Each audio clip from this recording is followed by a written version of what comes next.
મિત્ર અને બીજા મિત્રને પ્રશ્ન કર્યો કે ભક્તો દુઃખી કેમ હોય છે?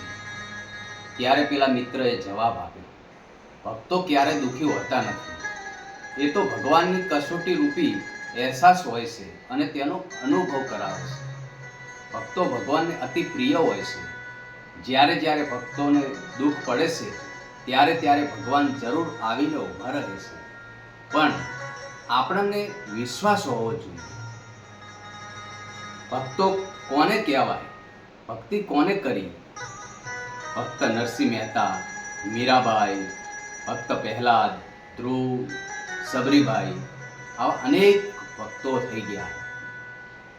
ગુજરાતમાં પ્રસિદ્ધ સંત ભક્ત નરસિંહ મહેતા 8 વર્ષના હતા અને છતાં બોલતા નહોતા. આથી તેમના પરિવારને અને લોકોને ચિંતા થવા લાગી. એ બાળક નરસિંહ મહેતા અનેક વૈદો પાસે લઈ ગયા, પરંતુ કોઈ ફરક ના પડ્યો અને કોઈ લાભ ના મળ્યો. તેનાથી દાદીમાં તેમના દરરોજ મંદિરે લઈ જતા અને માનતાઓ અને બાધાઓ રાખતા. ભગવાન આગળ અનેક બાધાઓ રાખતા. એક દિવસ નરસિંહ મહેતાને લઈને દાદીમાં મંદિરે જતા હતા, ત્યારે માર્ગમાં તેમને એક સંત મળ્યા. બાળક નરસિંહ મહેતાને જોઈને તરત જ તેમના પગમાં પડી ગયા અને કહ્યું, માં, આ બાળક તો બહુ જ દિવ્ય આત્મા છે અને મોટો થઈને મહાન સંત બનશે અને ભક્ત બનશે. તો અનેક લોકો પોતાની ભજનોથી પ્રેરણા આપશે. તો નરસિંહ મહેતાના દાદીએ તો નવાઈ પામી અને કહ્યું, પણ મહારાજ, આ તો હજુ બોલતો પણ નથી. સંતે કહ્યું, તમે એને કદાપી ભગવાનનું નામ લેવાનું કહ્યું છે?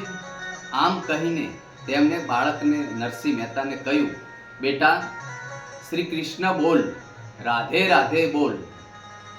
અને નરસિંહ મહેતા બોલવા લાગ્યા અને મહાન આત્મા અને પ્રભુ સ્મરણથી થાય છે.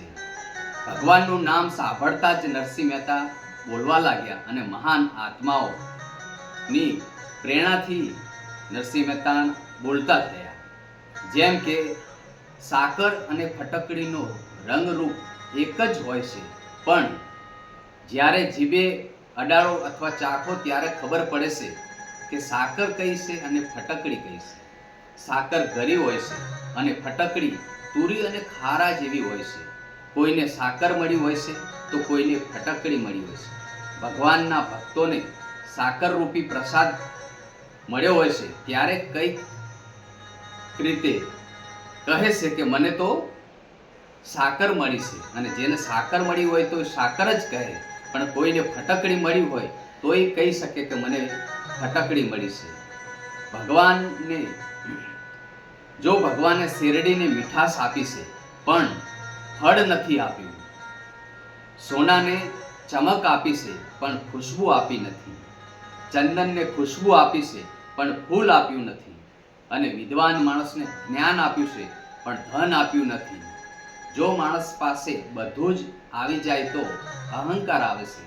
એટલે જ વિધાતાએ અને ભગવાને કંઈક ને કંઈક ભૂલો અને ખૂબીઓને કમીઓ રાખી